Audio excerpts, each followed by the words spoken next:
하나님은 영이시니 예배하는 자가 신령과 진정으로 예배할지니라. 이 시간에 피아노 주악에 맞추어서 묵상 기도하시겠습니다.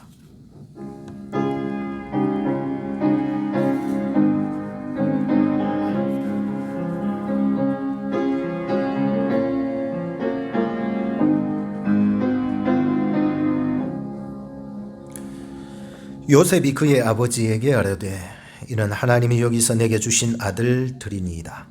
아버지가 이르되 그들을 데리고 내 앞으로 나오라. 내가 그들에게 축복하리라. 아버지를 통하여 축복의 문을 여시며 아버지의 기로로 자녀의 길을 여시는 하나님 아버지 감사합니다.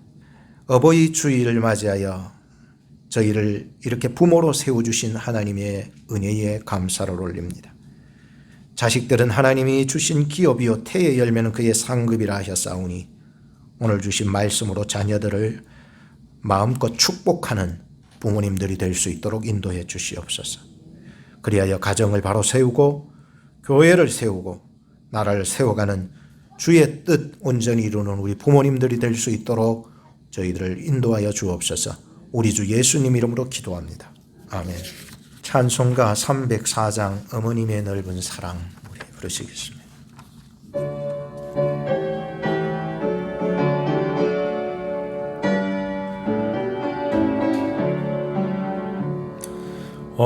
어머님의 넓은 사랑 귀하고도 귀하다. 그 사랑이 언제든지 나를 감싸줍니다.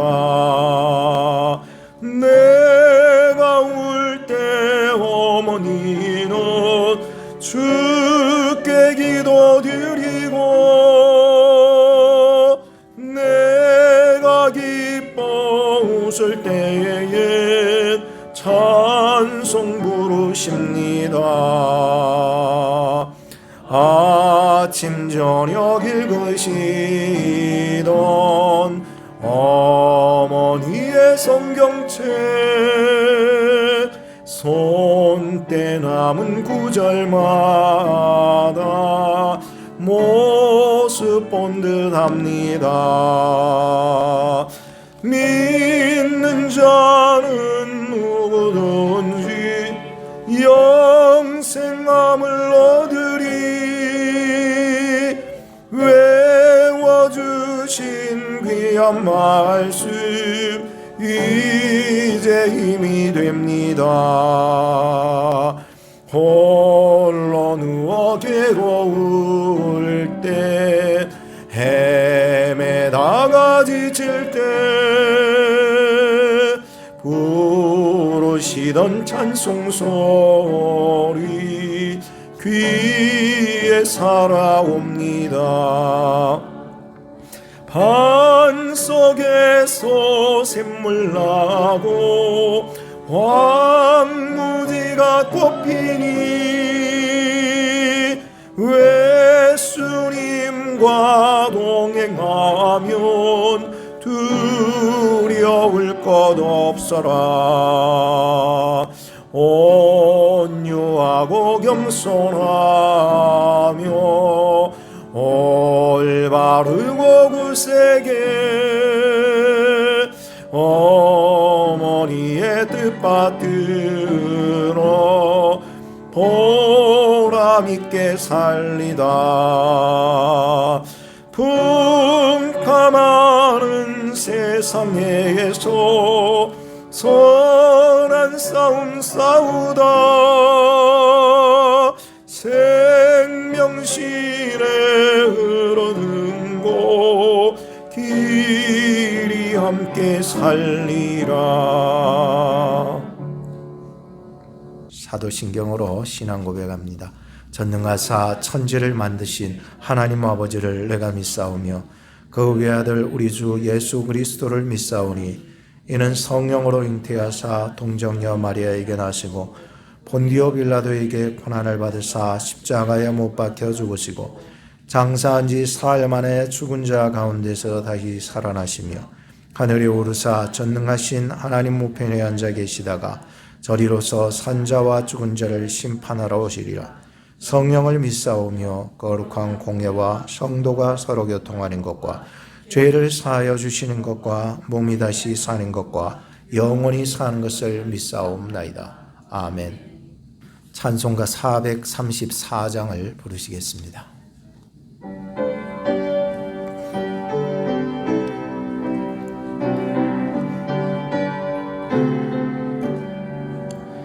나의 갈 길 다가도록 예수 인도하시니 내 주 안에 있는 긍휼 어찌 의심하리요. 믿음으로 사는 자는 하늘 위로 받겠네. 무슨 일을 만나든지 만사형통하리라. 무슨 일을 만나든지 만사형통하리라. 나의 갈 길 다가도록 예수 인도하시니 어려운 일 당한 때도 족한 은혜 주시네. 나는 심히 고단하고 영혼 매우 갈라나 나의 앞에 반석에서 샘물 나게 하시네. 나의 앞에 반석에서 샘물 나게 하시네.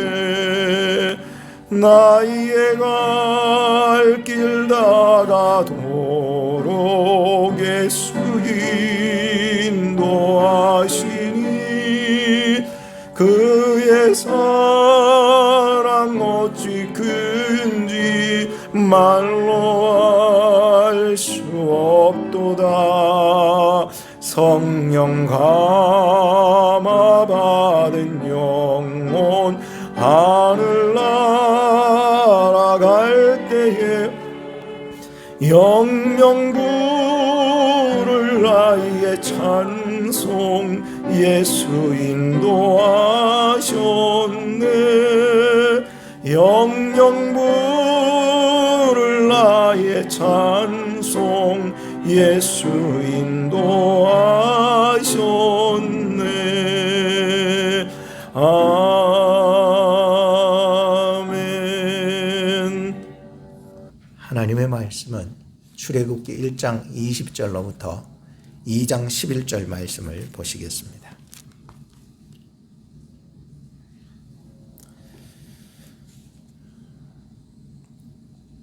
하나님이 그 산파들에게 은혜를 베푸시니라.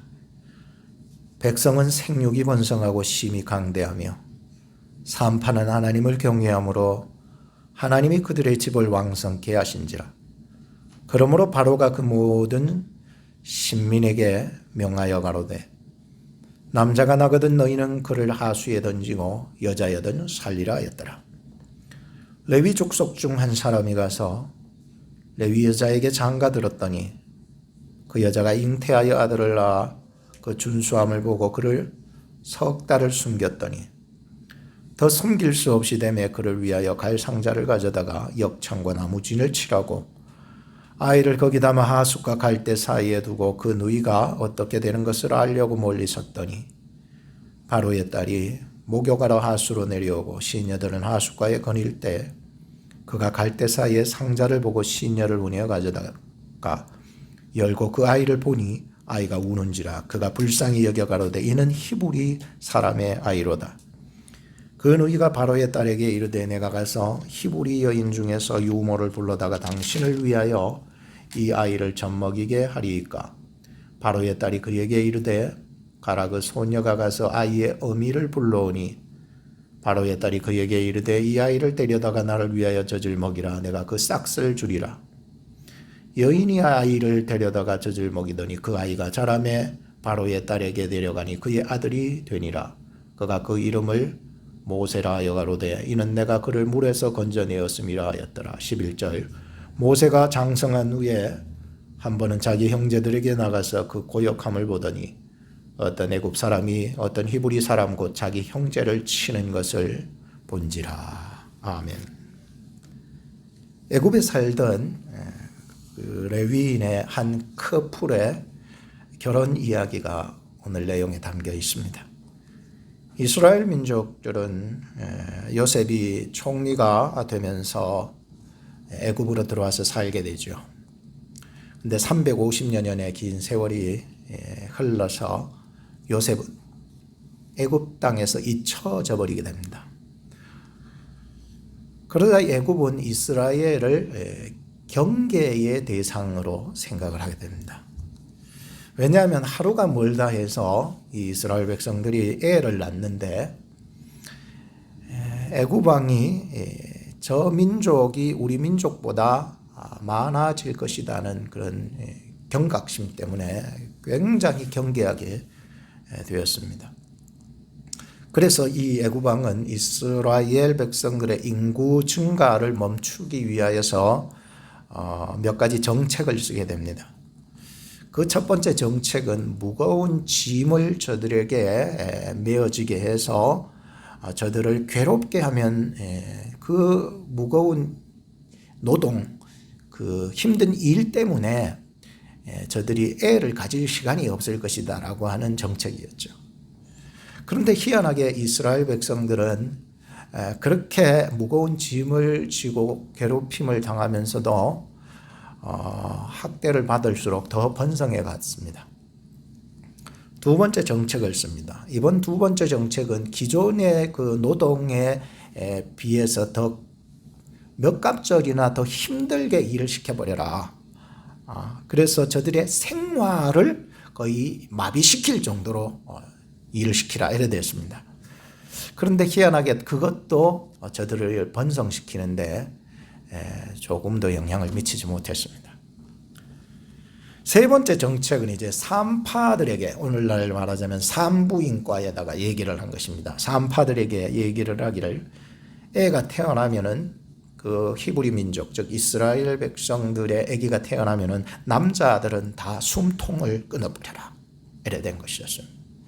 근데 희한하게도 이 산파들이 하나님이 무서워가지고 그들의 숨통을 끊지 못했던 것입니다. 마지막으로 이제 애굽 왕이 썼던 정책이 안 되어서 이제 명령을 하게 됩니다.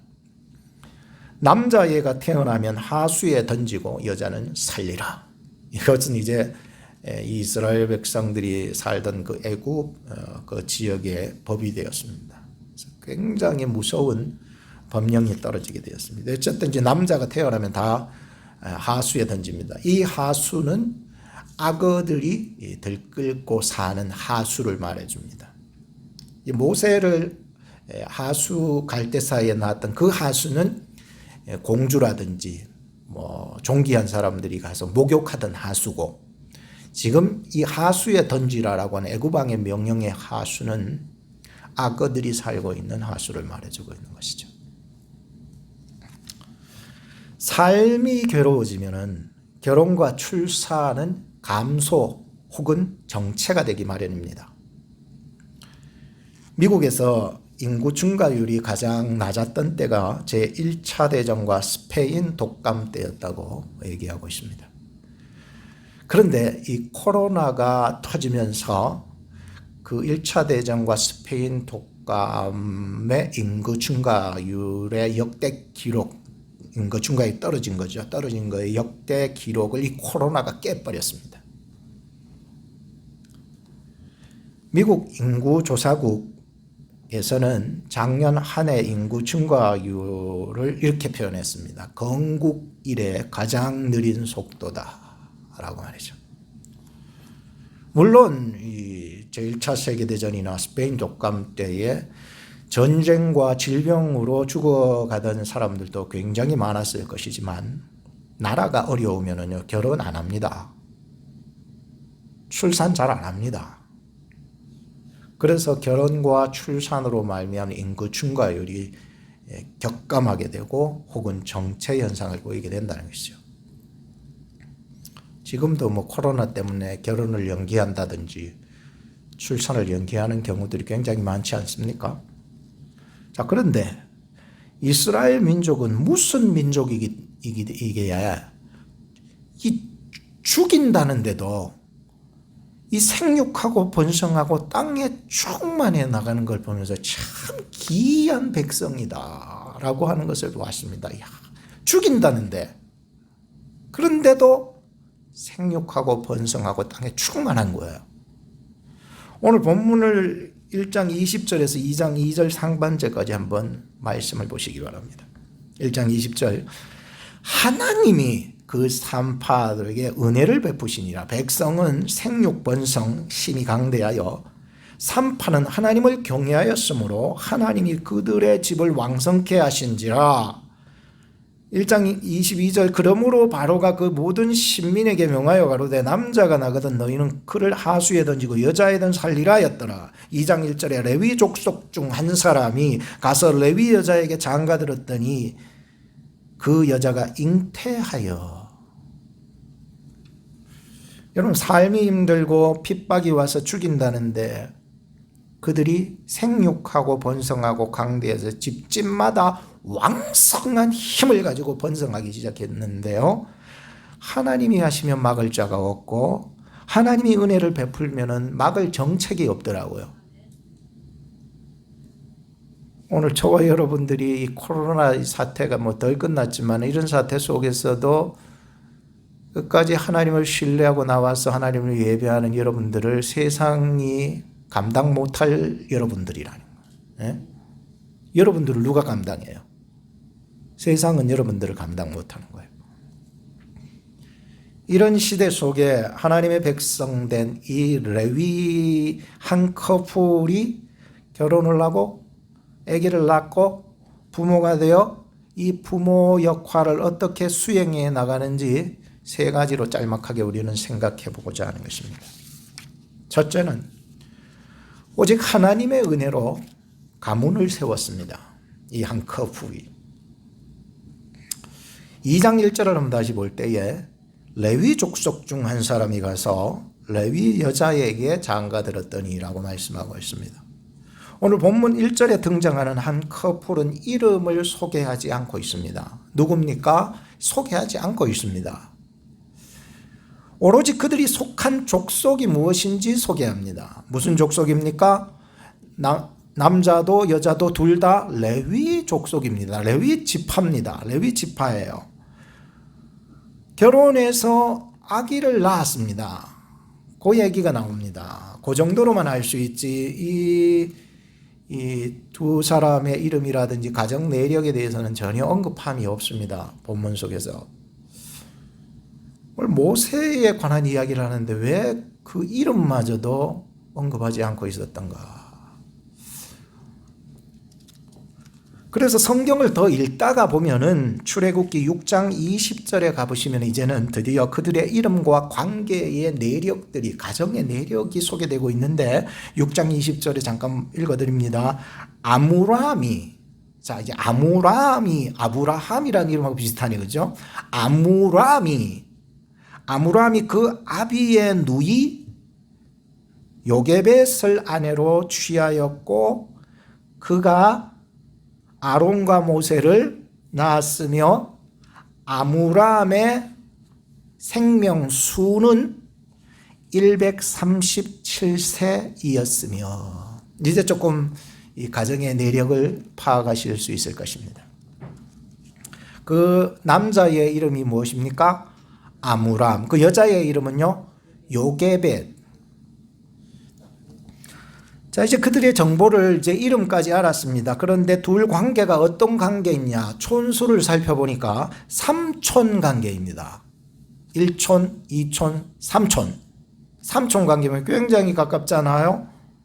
아버지의 누이, 즉 고모하고 결혼을 했습니다. 참 희한한 집안입니다. 윤리적으로 생각하면은 이게 뭐 그 당시에 가나안 땅이라든지 이방 땅이었잖아요. 그때 당시. 그리고 그들이 살고 있던 애굽 땅이라든지 이런 데서는 이런 근친 간의 상간 또는 또 결혼 이런 것들은 성행하고 있었던 거예요. 예를 들자면 애굽의 역사의 예를 들자면은 애굽에서 그 아버지가 딱 돌아가시니까 그 아들이 어머니하고 결혼했던 사례도 있기 때문에 그래요. 그러니까 근친 간의 결혼이 이방 땅에 성행하고 있었던 거예요. 윤리적으로 보면은 지금 이 아므로함이 세상의 가나안이나 세상의 애굽 사람과 전혀 다를 바 없는 법도 없고 질서도 없고 도덕도 없고 이건 뭐 천륜을 거슬리는 이러한 일들을 해나가는 것을 우리는 성경에서 보고 있는 것입니다. 그런데 그 당시에는 율법이 제정되지 않았습니다. 다시 말하자면 레위기서 18장, 19장, 20장에 가서야 드디어 근친 상간 금지법이 세워지게 되거든요. 그러면 뭡니까? 이 율법이 제정되지 않았고 율법 밖의 삶을 살고 있었다는 거죠. 율법 밖에. 율법 아니야 이거 없었기 때문에 율법 밖의 삶을 살고 있었습니다. 율법 밖의 삶은 딱 두 가지였습니다. 하나는 버려둔 삶이고 하나는 은혜의 삶입니다. 은혜는 하나님 안에 은혜 거할 때의 은혜가 되는 거예요. 희한하죠. 은혜는 받을 자격이 없는 자가 받을 때의 은혜라고 말하죠. 은혜라고 하는 것은 뭐 어떤 공로가 있기 때문에서가 아니라 공로가 없는데도 대가 없이 받는 것을 은혜라고 합니다. 은혜. 지금 이 커플은 오직 하나님의 은혜 안에 있었던 거예요.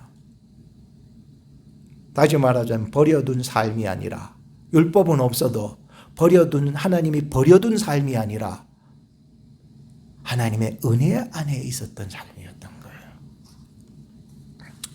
이 아므람과 요게벳은요 레위인들이었습니다.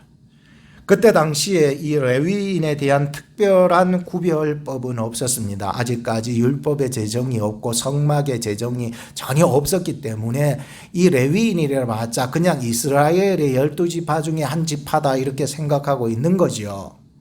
그리고 그들의 삶은 은혜 밖에 있었기 때문에 이게 세인인지 택인인지 전혀 구별이 안 갈 정도로의 삶을 살고 있었습니다. 그런데 그들이 오직 은혜라고 하는 것은 하나님 안에 약속된 자들이 되었기 때문이었다는 것입니다.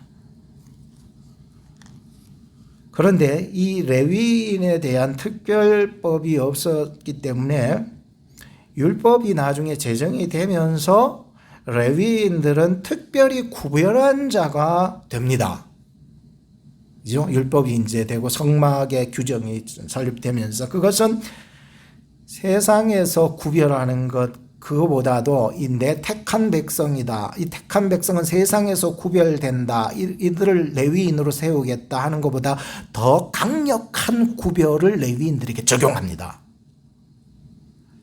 일반 이스라엘 지파 12지파 중에서 11지파와는 전혀 다른 또 다른 특별하고 강력한 그 구별을 이들에게 적용한다는 거예요. 누구요? 레위인들, 레위 지파들 말이죠. 이 사람들에게. 그래서 이스라엘의 공동체 중에서 또 구별해서 내어서 너희들은 하나님만을 기업으로 삼고 살게 하겠다. 하나님의 일만 하라고 부름받은 자들이 되게 하겠다라고 해서 레위인들을 세우는 거예요. 자, 이 아므람과 요게벳은 레위인들이었습니다.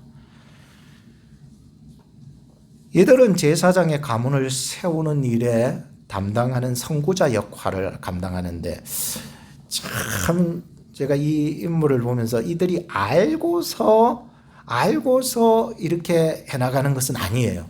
우리가 선구자 역할을 한다 이렇게 알고서 나가는 것은 아니었어요. 그럼에도 그들을 하나님께서 얼마나 구별한 중에서 또 구별하여서 세워가시는지 하나님께서 역사해 나가시는 것을 보게 되는데요. 그들은 부모가 되어서 오직 하나님의 은혜 안에서 두 가지를 보존하게 됩니다. 이것은 자기의 의지와는 상관없이 하나님이 그들을 그렇게 이끌어 나가서 앞으로 택한 자 중에 택한 자로 세우시겠다라고 하는 하나님의 의지가 강한 것입니다. 그들이 두 가지를 보존하는데 첫째는 순수신앙 보존입니다. 하나님만을 섬기기 위해서 순수한 믿음을 가지기 위해서 보존해 나가시는 거예요, 하나님이. 두 번째는 순수 혈통을 보존하기 위해서입니다. 레위 지파인들은요, 자기들만의 순수한 혈통을 이어나가게 됩니다. 그래서 나중에 제사장이 되면은 제사장 가문에서 난 자들이 제사장이 되는 거죠. 혹은 다른 지파에서는 제사장이 될 수 없으니까 말이죠. 그 당시 부모는 장래의 이 레위 지파의 미래를 전혀 내다보지 또 내다볼 수도 없었습니다. 그런데 하나님은 과거와 현재와 그리고 또 미래의 하나님이십니다. 그렇기 때문에 부모는 잘 몰라도 하나님은 미래를 보시면서 택한 자 중에 택한 자 레위인들을 뽑아서 그 가문에서 사람들을 세워나가고 있었습니다. 오늘 우리에게 적용하자면 우리도 세상 속에서 영적 레위인의 직무를 감당하라고 불러주신 줄로 믿습니다. 베드로전서 2장 9절 말씀에 보면 오직 너희는 택한 족속이요 왕같은 제사장이요 거룩한 나라요 그의 소유된 백성이니 이는 너희를 어두운 데서 불러내어 그의 기이한 빛에 들어가게 하실 자의 아름다운 덕을 선전하게 하려 하심이라 라고 성경이 말하고 있습니다. 즉 다시 말하자면은 하나님은 오늘 우리들을 세상 속에서 택하시고 또 교회 안에서 교회 공동체 안에서 또 택하여 주시는 그런 이 레위인의 직분자들이 있는 것입니다.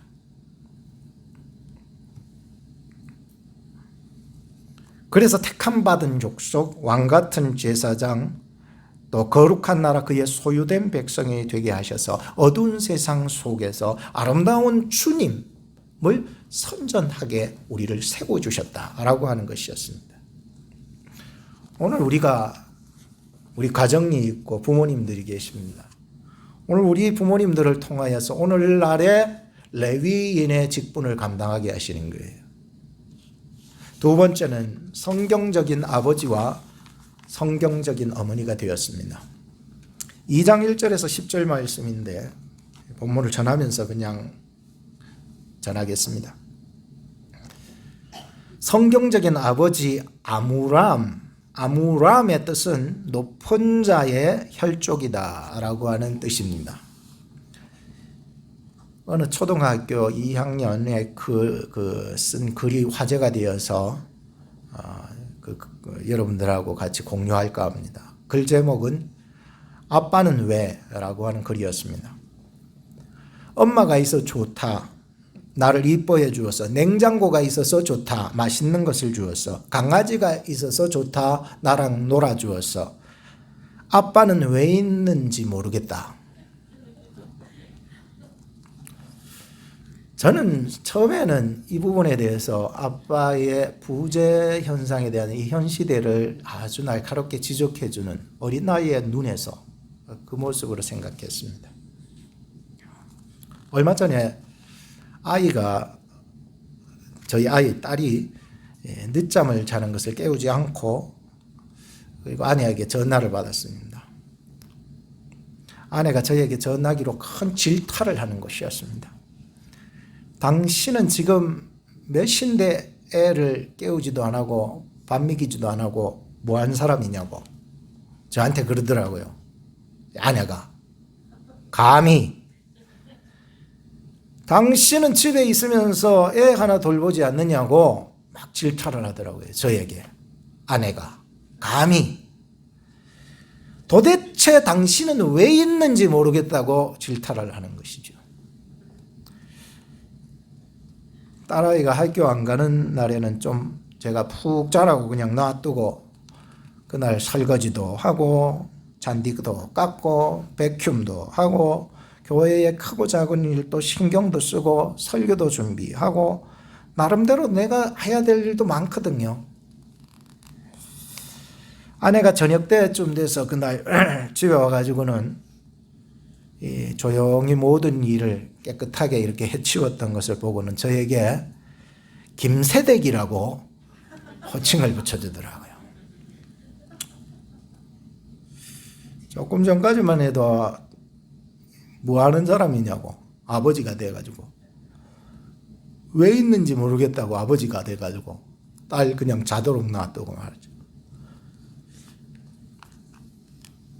저는 이런 철없는 질문에 대한 이 성경적인 아버지 존재의 재조명을 지금 하고자 합니다. 지금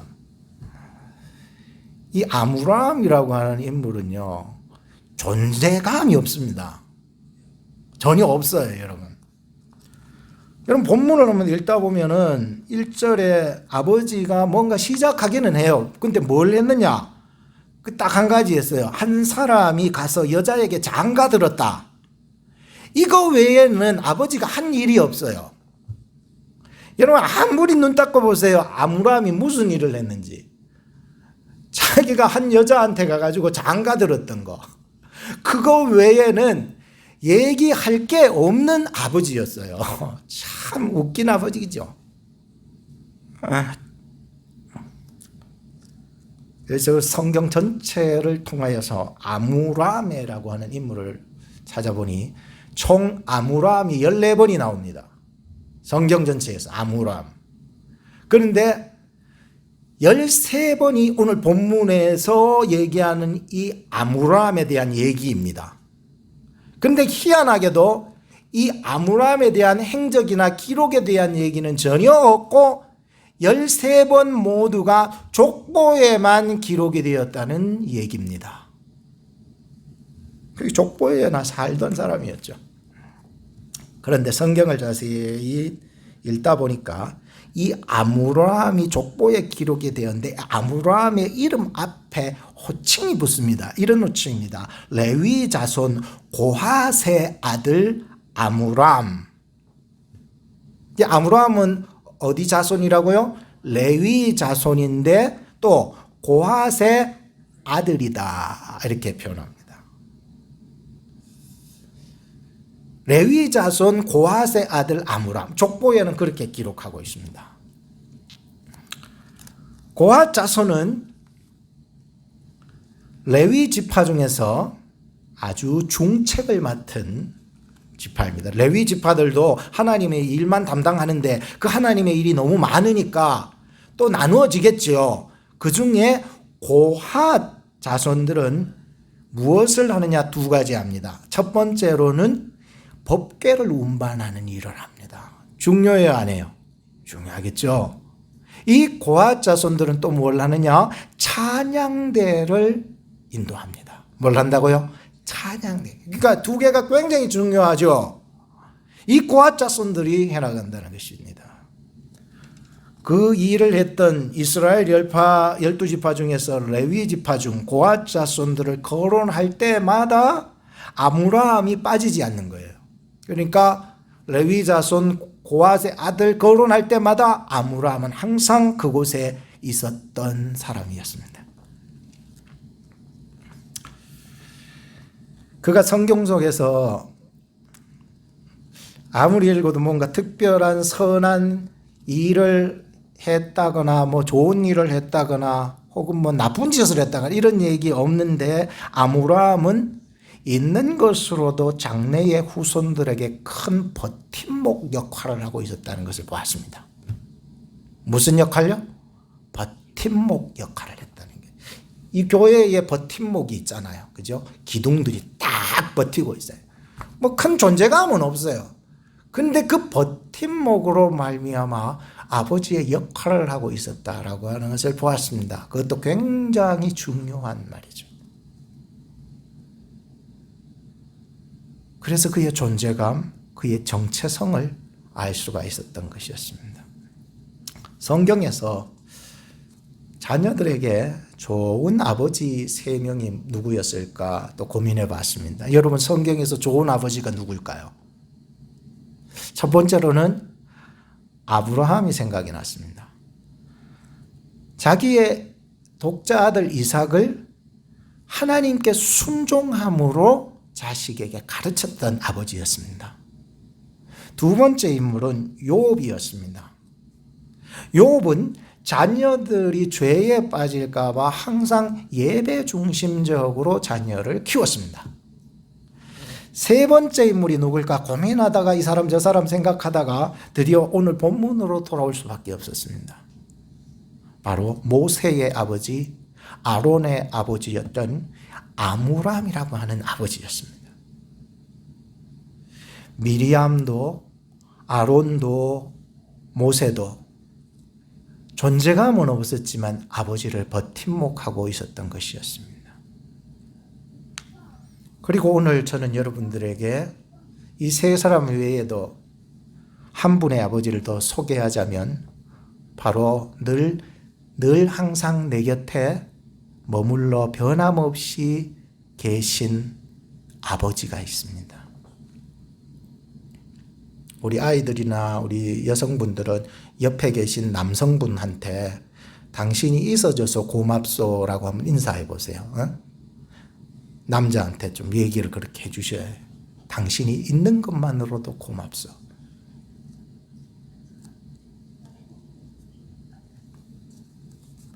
오늘 아버지가 살아계신 것만으로도 박수를 쳐야 되는 일이거든요. 우리 박수 한번 보내줄까요? 박수. 아버지 감사합니다. 고맙습니다. 당신이 있어 주신 것만으로도 감사합니다. 두 번째는 성경적인 어머니입니다. 요게벳이지요. 요게벳의 이름의 뜻은 여호와는 영광이라고 하는 뜻입니다. 본문을 읽으면서 이 어머니 요게벳이 어머니가 본문의 사건 전체를 주도하는 역할을 하고 있다는 것을 느낄 수가 있었습니다. 자세히 보니까 2절에서 10절까지 이 모든 내용의 외적, 내적인 주도 역할을 하고 있는 것이 어머니였습니다. 2절에 보면 잉태하는 것도 어머니, 낳는 것도 어머니, 준수한 그 아들을 낳고 준수한 아들로 바라봐 주는 것도 어머니, 숨겨야 했던 것도 어머니, 3절에 보면 갈대 상자를 만들어 역청과 진을 칠해서 하숫과 갈대 사이에 두는 것도 어머니, 4절에서 9절 말씀에 보면은 미리암과 공주를 통하여 유모가 되어서 자처 유모가 되어서 아이를 젖먹이는 것도 어머니, 10절에 보면 아이가 젖을 후에 이 아이를 다시 공주에게 데려다 줘야 되는 고통을 감수해야 되는 것도 어머니. 어머니가 다 했다니까요. 아버지는 없어요. 그러나 없는 아버지 무시하지 마세요. 어머니가 없었다면 과연 이 모세라고 하는 인물이 존재했을까 할 정도로 이 어머니의 역할은 굉장히 컸습니다. 성경 속에서 저는 나타난 3대 현모를 생각해 보니, 첫째는 사무엘의 어머니 누구? 한나. 기도로서 아들을 제사장으로 바치게 됩니다. 기도로서 얻어가지고는. 두 번째 인물은 예수님의 마리아, 예수님의 어머니 마리아. 예수님의 어머니는요, 감당할 수 없고 죽을 수밖에 없는 상황 속에서 순종함으로 예수님을 품으셨고 그분을 구주로 믿었던 어머니였습니다. 세 번째 어머니는 오늘 본문으로 들어와서 모세의 어머니 요게벳입니다. 이 요게벳은 어떤 특징을 지을 수 있을까 참 고민이 되었습니다. 그래서 한마디로 딱 지적을 하면 아버지는 버팀목이라면 어머니는 밑거름이라고 하는 표현을 쓰는 것이 좋겠다라고 생각이 들었습니다. 총 합쳐서 볼 때 자기를 전적으로 헌신하면서 거름이 되어 주었던, 그래서 그 아들을 이스라엘의 영도자로 키워낸 어머니였습니다. 그리고 저는 아까 전에 아버지를 또 소개했듯이 어머니를 한 분 더 여러분들에게 소개하자면 바로 여러분들을 여기까지 있게 해 주신 여러분들의 육신의 어머니였습니다. 오늘 여러분들 곁에 계신 우리 여성분들에게 좀 박수를 보내야 되지 않겠습니까? 좀 옆에 여성분들에게 박수 보내면서 당신을 사랑한다고 좀 말해보세요. 사랑한다고. 여자는 남자한테 있어줘서 고맙다고 그러고, 남자는 여자한테 뭐라고? 사랑한다고 해야 돼. 사랑한다고. 당신의 희생이 없었다면, 당신이 완전히 자기를 낮추고 죽어지는 그런 역할이 없었다면 우리 자식들은 없었을 것이기 때문이다. 이와 같이 우리가 부모님에게 감사해야 되는 9가지 이유가 있었습니다. 제가 이 글을 읽어보면서 참 좋아서 간략하게만, 내용은 다 빼고 주제만 여러분들에게 얘기하자면, 부모보다도 나를 더 기도해 주는 사람은 이 세상에 없습니다. 없어요. 부모보다 더 기도해 주는 사람이 어디 있어요? 두 번째는 부모보다 내 말에 더 귀를 기울이는 사람이 없어요. 셋째는 부모보다 나를 더 오래 지켜보는 사람 없어요. 넷째는 부모보다 나를 더 헌신해 주는 사람 이 세상에 없습니다. 다섯째, 부모보다 나를 더 오래 안아주는 사람 없습니다. 여섯째, 부모보다 나를 더 오래 책임져 주는 사람 없습니다. 일곱째, 부모보다 나를 더 오래 생각해 주는 사람 없습니다. 여덟째, 부모보다 나를 더 오래 기뻐해 주는 사람 없습니다. 아홉 번째, 마지막으로 부모보다 나를 더 오래 믿어주는 사람 없습니다. 참, 누가 아버지 어머니보다도 여러분들을 더 사랑하겠습니까? 이 땅에 여러분들을 하나님의 말씀으로, 하나님의 뜻대로 여러분들을 키우게 하신 아버지와 어머니를 사랑하시기 바랍니다.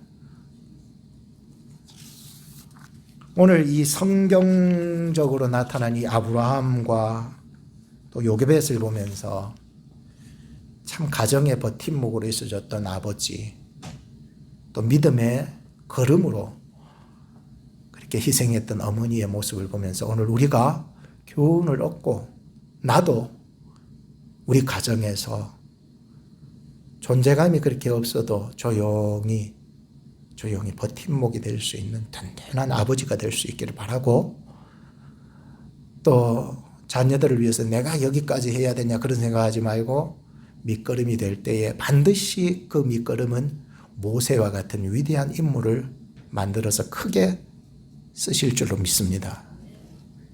결론을 짓겠습니다. 부모의 바램입니다. 마지막 결론을 부모의 바램으로 이렇게 한번 생각해 봤습니다. 2장 10절과 11절입니다. 한번 보시기 바랍니다. 그 아이가 자라매 바로의 딸에게 데려가니 그의 아들이 되니라. 그가 그 이름을 모세라 하여 가로되 이는 내가 그를 물에서 건져내었음이라 하였더라. 모세가 장성한 후에 한 번은 자기 형제들에게 나가서 그 고역함을 보더니 어떤 애굽 사람이 어떤 히브리 사람 곧 자기 형제를 치는 것을 본지라 했습니다. 모세라는 이름의 뜻은 물에서 건져내었다.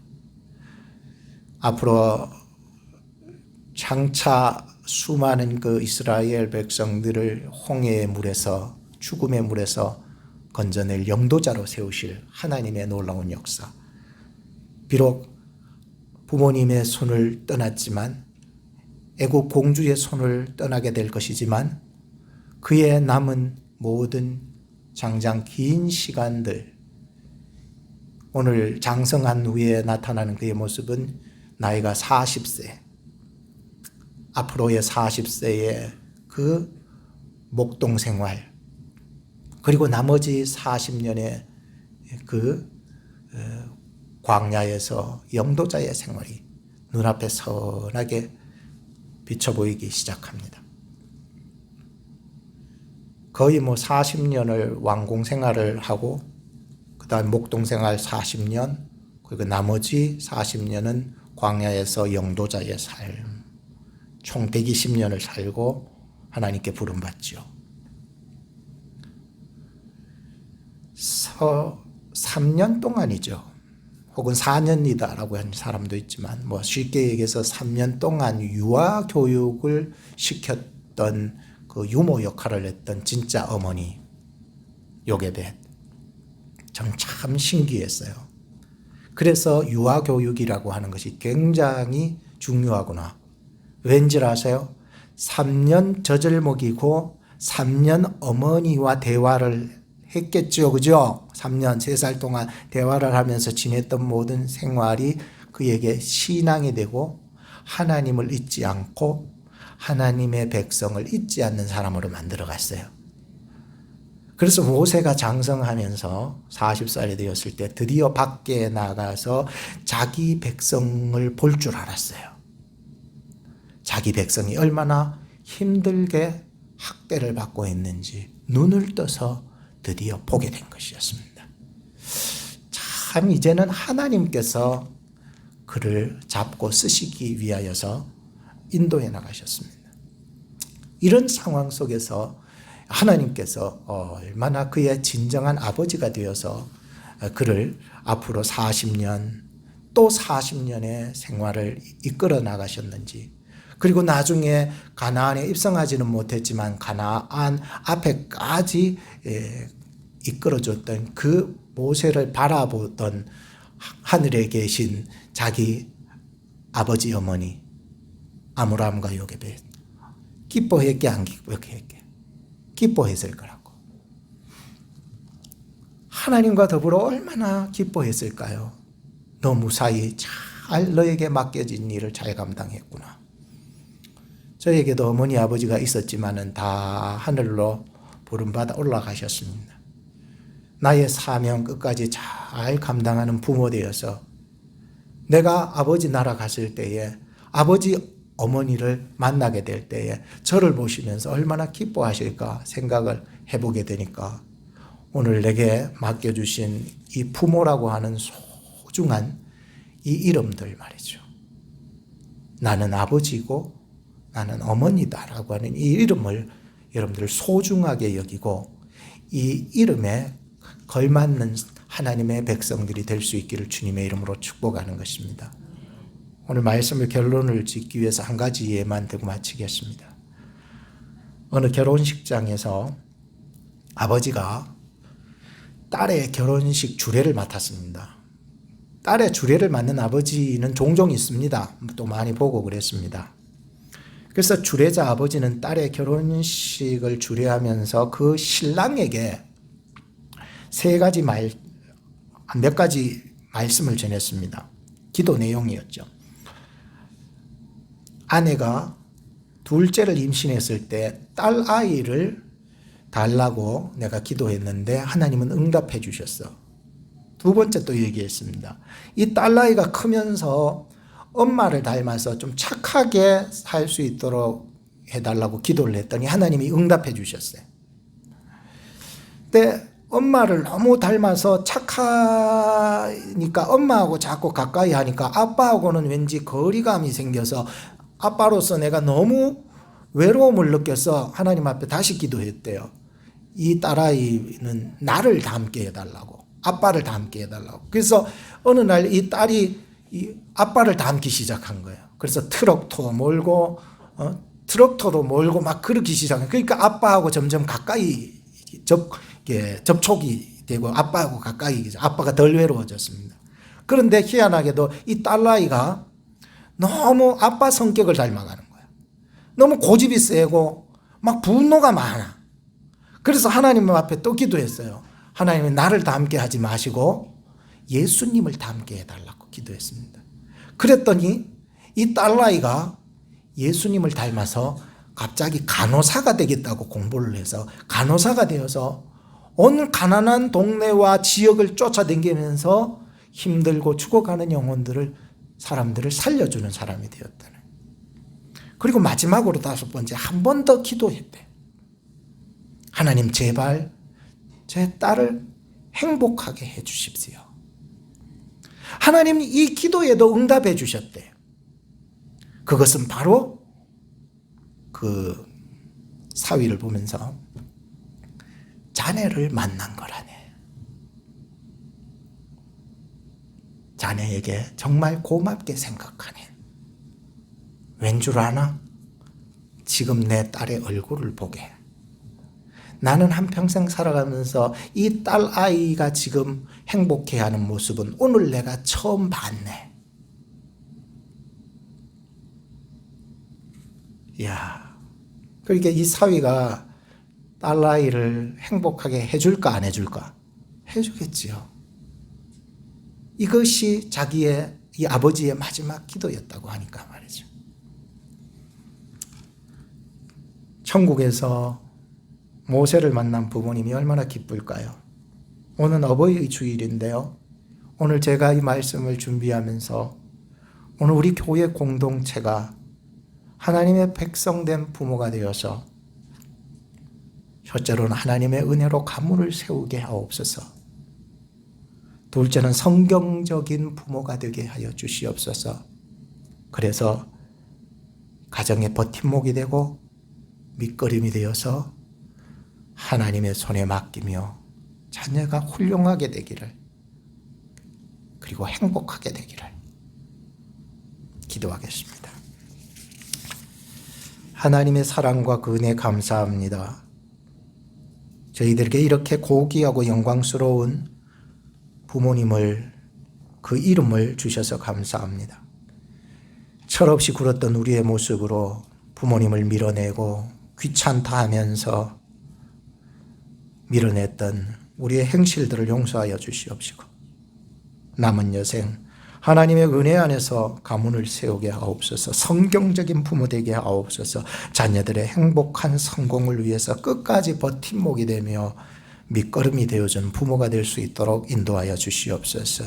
우리 구주 예수님 이름으로 기도합니다. 아멘.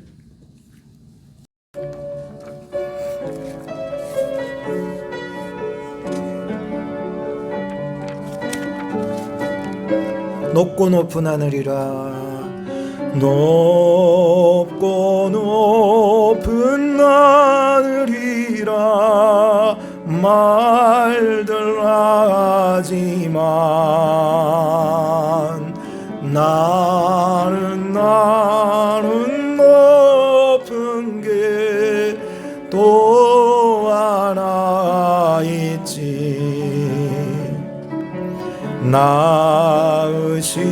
낳으시고 기르시는 어머님 은혜, 푸른 하늘 그보다도 높은 것 같아. 일어나서 우리가 찬양하겠습니다. 넓고 넓은 바다라도 말들 하지만 나는 넓은 게, 나는 넓은 게 또 하나 있지.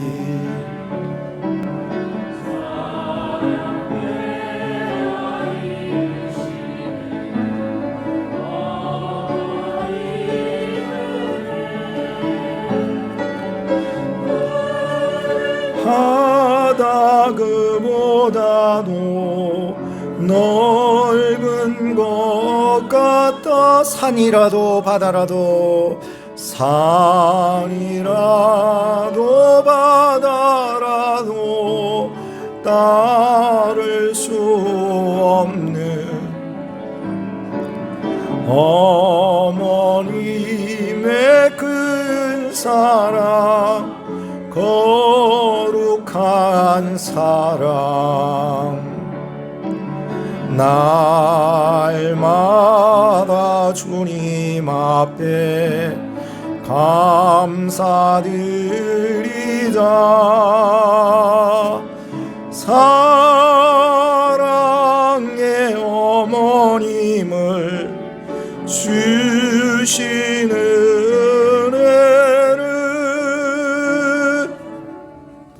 기도하시겠습니다. 우리에게 베풀어 주신 모든 은혜 감사합니다. 모든 시간, 물질, 일할 수 있는 기업, 공부할 수 있는 학교, 쉼을 누릴 수 있는 가정, 하나님이 주신 선물이었습니다. 오늘 어버이 주일을 맞아 육신의 어버이, 영적인 어버이를 주심을 또 감사합니다. 영육간에 강건하게 사실 수 있도록 주님 인도하여 주시옵소서. 오늘 저희들은 하나님께 감사하여 구별하여 주 앞에 드리는 11조, 감사 건축, 성교, 특별헌금, 헌화, 헌신 여러 모양으로 주께 올려드리는 믿음과 성심의 예물을 받으시고 올해는 가정의 복을 주시되 풍성하게 허락하여 주셔서 주 앞에 아름답게 쓰임받는 그런 자녀, 부모 될 수 있도록 복을 허락하여 주옵소서. 우리를 구원하시기 위해서 이 땅에 오사 부활 생명 주신 우리 구주 예수님 이름으로 기도합니다. 아멘. 축도하겠습니다.